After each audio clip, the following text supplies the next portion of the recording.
اور ہم نے قریب کے آسمان کو تاروں کے چراغوں سے زینت دی اور ان کو شیطانوں کے مارنے کا آلہ بنایا اور ان کے لیے دہکتی آگ کا عذاب تیار کر رکھا ہے۔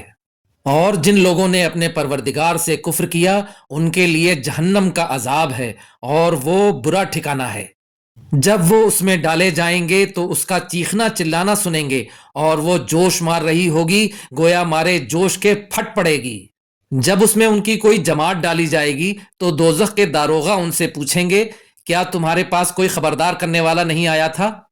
وہ کہیں گے کیوں نہیں، ضرور خبردار کرنے والا آیا تھا، بس ہم نے اس کو جھٹلا دیا اور کہا کہ اللہ نے تو کوئی چیز نازل ہی نہیں کی، تم تو بڑی غلطی میں پڑے ہوئے ہو۔ اور کہیں گے اگر ہم سنتے یا سمجھتے ہوتے تو دوزخیوں میں نہ ہوتے۔ پس وہ لوگ اپنے گناہوں کا اعتراف کر لیں گے، سو دوزخیوں کے لیے رحمت سے دوری ہے